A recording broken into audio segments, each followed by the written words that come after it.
Thanks for tuning in to another episode of Mindset Check. Today we have Chung on. Thanks for being on. My pleasure. I'm excited to be here. Honored to be invited. Thank Yeah. you, David. Yes. A mutual friend of ours connected us, thought the world of you, really thought you could bring some knowledge and wisdom to the conversation. So really excited for that. And Christy, if you're listening or watching, thanks for making the connection. So you are a productivity coach. I want to dive into what has been super important for our viewers, and which is why we created this whole Mindset Check series, is during the day I noticed that a lot of us can get beat up a little bit, or we hit some sort of obstacle along the way and we have to pivot. It's important that we share and learn techniques that help us pivot successfully. What are you doing for yourself personally? How do you prime yourself for the day? That way you can then go and help all these people that you help. Well, one of the reasons I really enjoy coaching is it's no longer about me. I've had many coaching sessions, and one valuable lesson I learned: I can get everything in life I want if I would just help enough other people to get what they want. Does that sound familiar? Yes. What Okay. famous individual said that?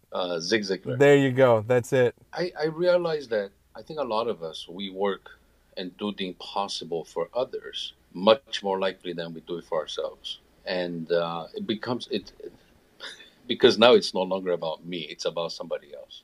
And so I am out of the picture, and I just focus on helping other people achieve their goals. And why do you think that is? Like, is that a human characteristic for us to do more for others than ourselves? Is it because we're all connected and so it's a natural feeling to want to help one another? I think so. And you can't argue that there's a great deal of pleasure in giving gifts. Yes. Yeah, it's giving. That's beautiful. Okay, so how do you in the morning, let's start from the morning, you get up, what are you doing? How are you creating that mindset for you to create that momentum to go ahead and just conquer your day? The title that you put today, Be the Miracle You're Looking For, sums it up. I could use a miracle pretty much every day.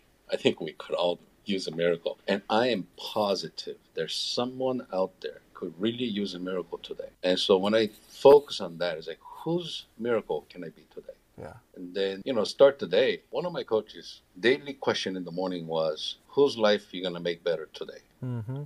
That was always the question. You just take that approach. Yeah. So you're looking to serve. Multiply, pretty much, yeah.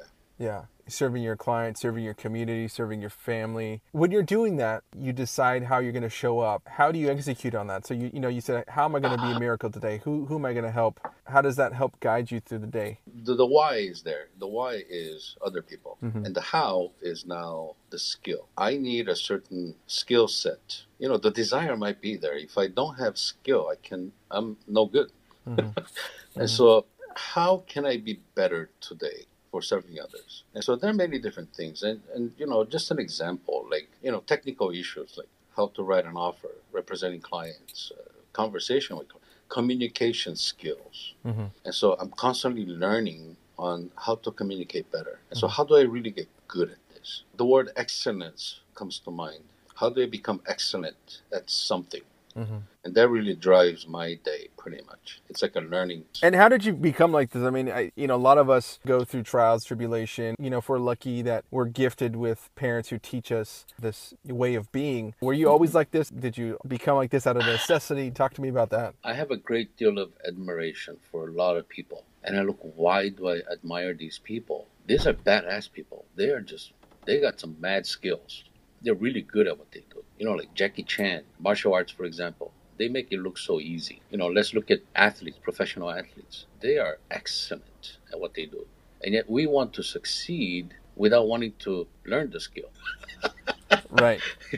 That's not happening. So we want to reap the harvest without planting the seeds and tilling the soil. Yeah. So learning the skill, learning a new language, learning a new, something new. I don't know if you're into fine dining. When you go to the fine dining restaurants and you look at the impeccable plating that these chefs do, they took a lot of time to practice that. And I cook at home. It doesn't come out like that. Mm-hmm. But every time I do a new dish, I say, okay, and then I look back and think back of the techniques, and I want to apply that. So it's not a matter of being a perfectionist, but am I better today than I was better yesterday? And what's your metric for that? I mean, how are you gauging your progress? Well, in the cooking, it's just like the taste and the looks. So that's just an example. Also, I think the number of raving fans you start building around you.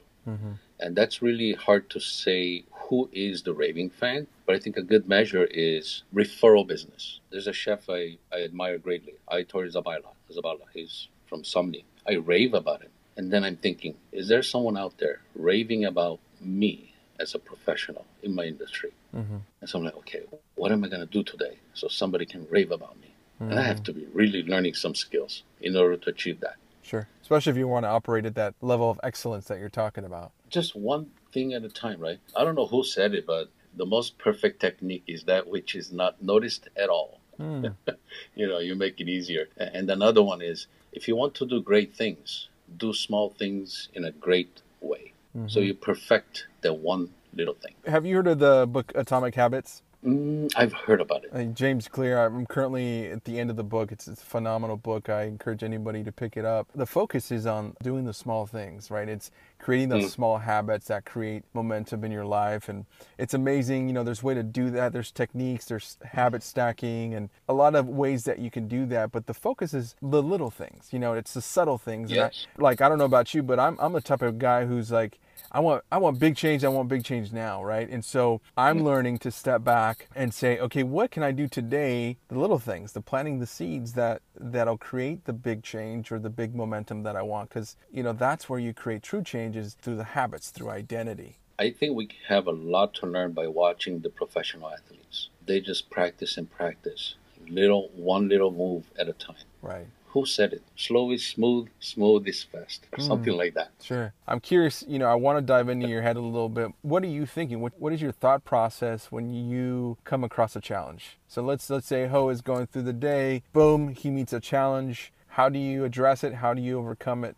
So I sell real estate. So one of the challenges is, conversations is a seller that wants to sell the house and buy a house concurrently. How do I answer these questions? How do I present a solution to their problem? And I have the conversation. After that meeting is over, I reflect.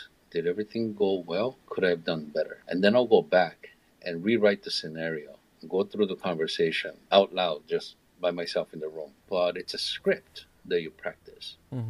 And the better job at it, the better it's communication. Yeah, sure. So that's how I practice. Okay. The truth is we all have scripts anyway. We're all rehearsing these scripts in our heads constantly. And it's like, if you can grab what you're scripting for your life and change it so you can start having the conversations you want to have and the way you want to have them, then I think you can create some impactful change there. I push my agents that I coach to build skill. It's really difficult to earn the trust and the respect from the client. Is there a skill when it comes to mindset? No overthinking. I'm filled with quotes, but I think one of the big football coaches or basketball coaches, if you're not practicing, that's okay. Just remember that someone somewhere is practicing. And when you meet him, you lose. Yes. I just don't like the sound of that. Yeah. You're like a book, man. You are just filled with a ton of information. That's your skill. Because this is the stuff that I have to use to push people to do things that they don't feel like doing. It's instill a little potential pain. You want to lose? Some other listing agent is going to take the listing. Right. A little play on with the pain pleasure. Yeah, I'll have pain and pleasure. Exactly. Right. Some could argue that your biggest, most important coaching client is yourself. Sure. And you're doing that every day, whether you know it or not. Talk to me about that, right? Because you're human. Yeah. You're going to have moments of distraction, moments of disappointment. I start thinking of the regret. I think regret is one of the most painful emotions that most people will feel. So even this morning, I didn't feel like going on a bike ride. I was like laying in bed at 5 o'clock. I didn't want to get up. Oh, if I don't, I'm going to regret. Yeah, I'm going to go. Right. And it was cold. Sure. But man, 5 minutes into the ride, I was happy I did it. Yes. And it's always like that. You're always happy that you did it. After the fact. Regret is after the fact. Right. I'm reading, I think it was in this book as well, but it talked about the skill of doing the small hard tasks consistently every day will lead you to a more gratifying life. We're salespeople, and the best sales tactic is tapping into people's emotion. I know emotionally, I just don't like pain or the regret, the pain of regret. And so I tap into that. Oh, you're going to regret this. You're going to regret this. Ugh. I shoulda. You talked about being a miracle, being the miracle you want to see. Can you share with us an example of that where you said, hey, I'm going to be this to this person today, and you showed up for them, and, you know, what was it like after? And, you know, so somebody who's listening and watching, they can be like, okay, hey, this is something I could do. Give me something simple, maybe. You know, when we talk about miracles, some people are probably thinking of like, some kidney donor, stuff like that. Right. But I'm thinking of something as small as a simple smile, a simple hello, a meaningful hello, a simple happy birthday.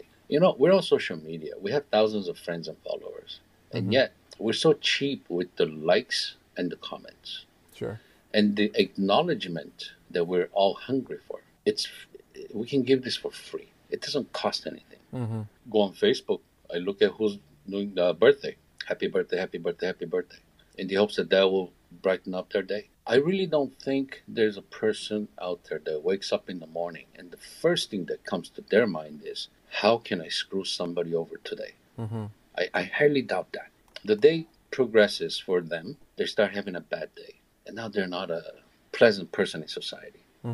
If I can somehow tap into that, someone having a bad day, and affect it in a positive way, I think one person at a time, this world will be better.